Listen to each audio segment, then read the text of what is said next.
It's a final journey home the Hearst family in Vero Beach still can't believe. I said to myself, this will never come true in my lifetime.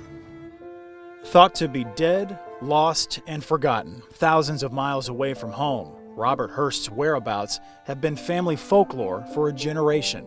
I heard stories that I'd sit as a child and listen to the adults talk about.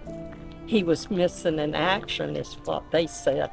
I just wish that my parents and grandparents and hers to be able to see this. And this is all happening because a team from the military, Department of Defense, and everyday civilians never stopped working for decades. It is like a needle in a haystack, or as I mentioned, it's like trying to put together a very problematic and incomplete puzzle. Department of Defense POW MIA Accounting Agency senior historian Dr. Gregory Kupsky describes Private Hearst's puzzle starting in 1941. Hearst enlisted in the Army, leaving home in Wabasso, Indian River County. America hadn't entered the war yet, but by 1942, our country's military and Hearst were in the thick of it. He was serving in the 429th Signal Maintenance Company in the Philippines. Then, in December of 42, Japanese forces overtook the Philippines' Bataan Peninsula and Hearst's company. In the case of Private Hearst, his unit surrendered as part of the larger surrender. In fact, it was the largest surrender of U.S. forces in American military history. Approximately 12,000 American soldiers captured, then forced into the Bataan Death March, walking more than 60 miles to prisoner of war camps. That's roughly the distance from Fort Pierce to West Palm Beach. The Bataan Death March, where thousands of prisoners who are already in bad shape are forced to walk over 60 miles to a railhead to take them to camps. And so the death rate was very high. Private Hearst made it to Camp Cabanatuan, a Japanese prisoner of war camp where starvation and disease took the lives of thousands of servicemen. For months he held on, but we know now this is where he died, July 27, 1942. His remains buried in a camp common grave.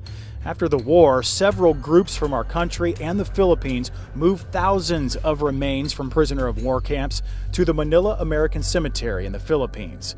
It is the largest of all American overseas cemeteries.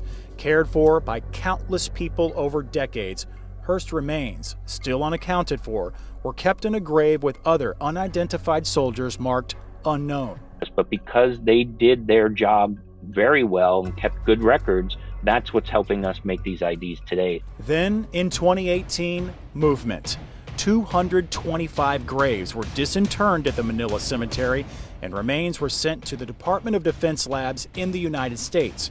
First up was forensic anthropologist Dr. Tracy Van Diest and staff going to work. The first thing we have to do is they're assigned to an anthropologist who then assesses what is present. The remains would have been commingled in graves, in mass graves in the past.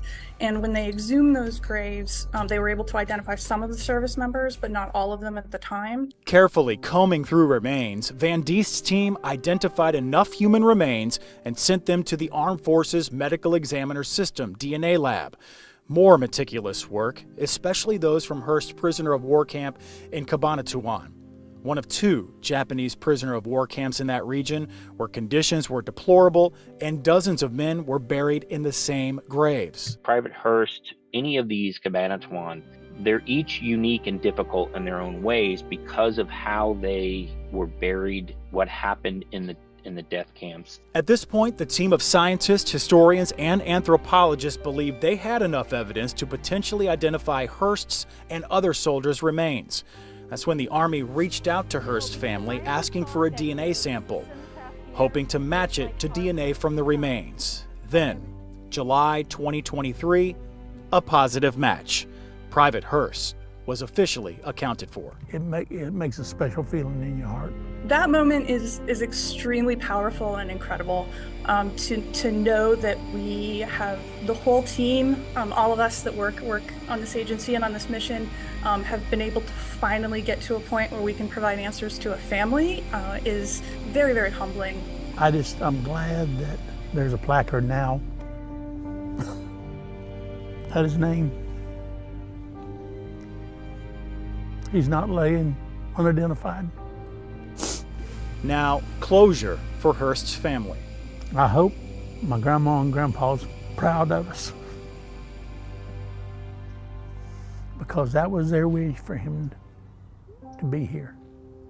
He'll be buried with full military honors in Vero Beach, an improbable journey home. I wish I'd had the opportunity to know him. Kept alive by many He passed away before I was even born. who never gave up hope. He paid the price for a lot of us.